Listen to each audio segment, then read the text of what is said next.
hwamu no ku omo hwamu asantifo no ku omo ana ni yamu ma no ku omo wo ye Freemason na wo ye no hwamu moja na ade ko hwamu moja na wo de ko leader wo da wo ye animguase ni to the kingdom no kra wo tumfo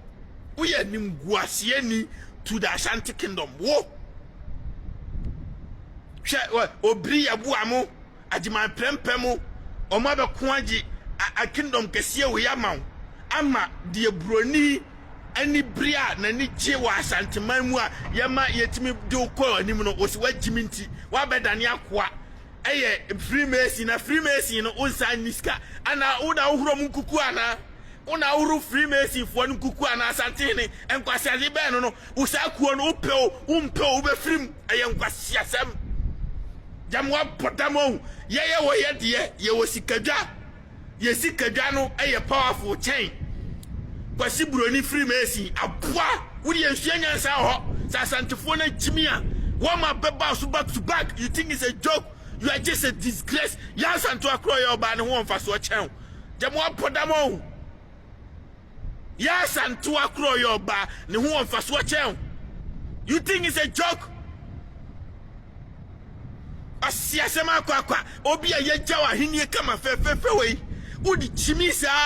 ebedani akwa makwasi broni sem ye Freemason me Illuminati aboa me aboa hwan asantifo tojene omton force omo chechi omo no omo bre ede ne nkwase ade no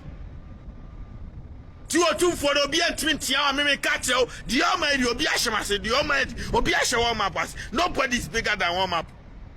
Tuwe siye nyansa wasusu ye nyansa ne jan kwase asem na ugu asantima ni ma ase no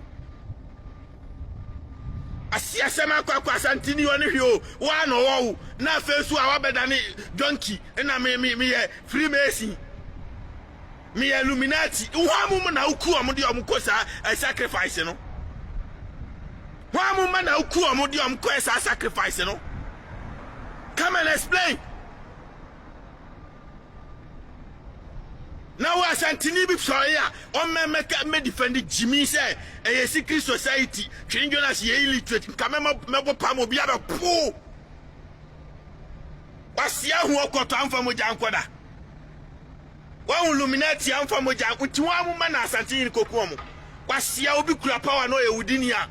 ono osoma o mu nkokum nipa 100 o mekwa kokuo mu sesia eno a different obi kura power no ye wudini a ehu chen obi ono ne power bia o de ono ne power no otete de ono power no ma soldier fo ni police wa ko block kwan ni ekum ni power ho kwan e betimi akọ nti kwase a betu Jimmy na ko Asante hene edi afeso no de